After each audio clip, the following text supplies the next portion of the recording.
Longtime viewers of the show know of my love affair with the NES MacVenture games, their Game Boy Color ports, and the 2014 remake of arguably the most famous MacVenture of them all, Shadowgate. Originally released in the late 80s on the Apple Macintosh home computer, Shadowgate, Deja Vu, and Uninvited pioneered the first-person adventure game formula, featuring non-linear progression and challenging, if not frustrating, puzzles. And while they got ported to every other home computer available at the time pretty much, it was their NES ports where I first encountered the MacVentures, and my love of adventure gaming began. From the colorful and hilarious Princess Tomato in the Salad Kingdom to the cryptic trials of Tombs and Treasure, I've mentioned my love of the MacVenture games every time I've talked about an adventure game on this show. So when I heard about the 8-bit Adventure Anthology Volume 1 from Abstraction Games, to say I was elated would be an understatement. This is a compilation of the 3 MacVenture games released on the NES, updated to offer a few tweaks but otherwise remaining very true to the experience of the original NES games. On offer are all 3 of these games for under $10 as a digital download on Steam, Xbox One, and PlayStation 4. The version we're looking at for this video is the PlayStation 4 release.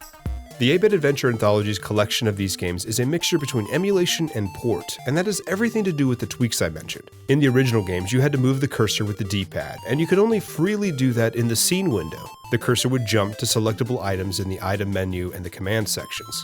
This limitation, if you will, is removed from the Adventure Anthology, allowing the cursor to be controlled the same way by the D-pad, but also allowing more mouse-like movements with the control sticks, and in the case of the PS4, the touchpad, though that's a bit of a haphazard method.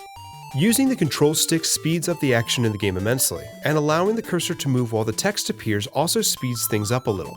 It's a minor adjustment, but one I quickly found myself using a lot. I am glad the original movement style is largely available for those that prefer it though, and I was actually surprised how much I grew to like the control stick method. While not a gameplay change, the 8-bit Adventure Anthology does offer several scaling options for the games, with 1:1 and 4:3 stretched and assumed integer options, though they all felt a little weird to me.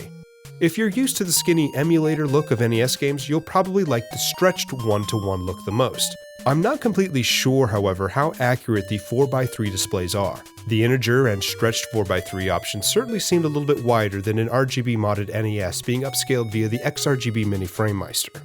The colors are also much more saturated than you might expect on an actual NES, but that could come down to the choice of color palette, which you as the player don't have the option to change. What you do have, however, are a handful of filters for the games, most of which are totally jarring.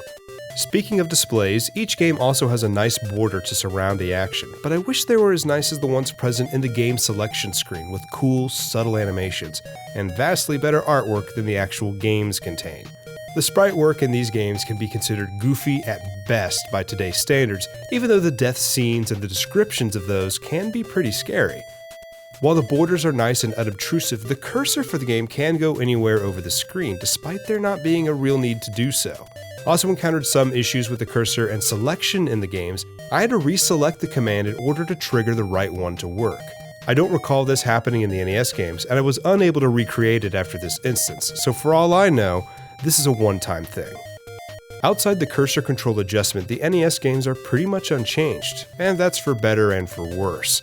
In games like Shadowgate, the text was pretty graphic in its description of your character's demise, and Uninvited had more censoring of its original gruesomeness, though it still showed more images of your death, both creepy and hilarious. Since nothing of the actual content is changed in this compilation, that means weird mistakes in the copy persist, like this snake in Uninvited, mistakenly referred to as the cat that Snake had just consumed. This also means the quote-unquote hint button in Shadowgate just spouts useless nonsense and encouragement at you outside the rare times you're in a room where the game deems you worthy of receiving an actual hint. In Uninvited, the select button would rotate the cursor through the menus, which was helpful, and that function carries over here while the button does nothing in Deja Vu. While there's some points for accuracy to be awarded here, it would have been nice to see some of these elements tweaked for the modern player, especially those who didn't grow up with these games. It would also have been nice if each game at least had the quick change option Uninvited has, since it would actually go pretty nicely with the new control stick method. One interesting change I did notice was in Deja Vu. The examine command is fully written out, yet on my NES cart, it's abbreviated. No idea why that change was made. There's also a few scenes in Uninvited that just don't work well. In one of the first rooms of the game, this closet, because of the amount of sprite objects there, the game does slow down a little bit on original hardware.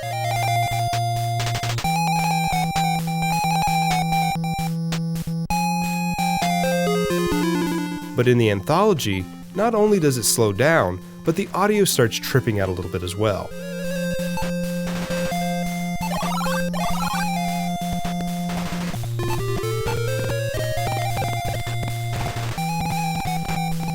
Now with all of these, I can only say I've seen them in the PS4 version of the anthology. I'm not sure if these same issues exist in the Xbox One or PC versions. Kind of as a side note though, for some reason all the language surrounding Uninvited now refers to the game as The Uninvited.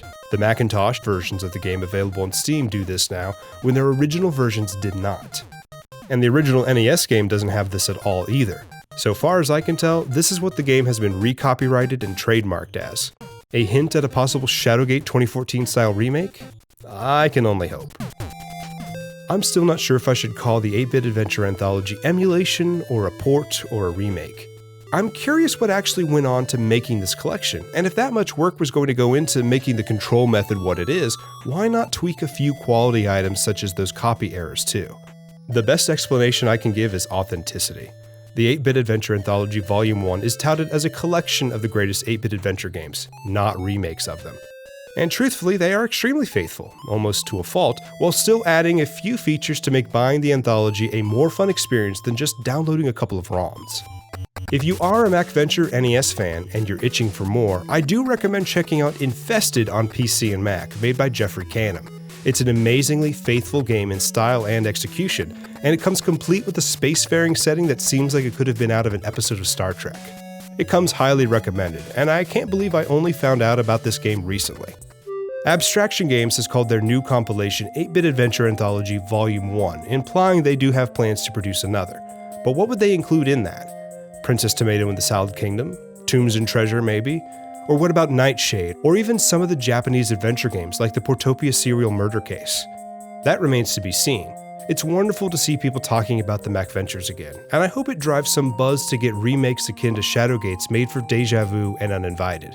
If you've never experienced the NES MacVenture games, or if you're looking to revisit the fantasy realms of Shadowgate, the spooky house of Uninvited, and the streets of Gangland and Deja Vu, this is the collection for you. Now what I'd really like to see are some ports of those other Shadowgate retro games too. That would be awesome.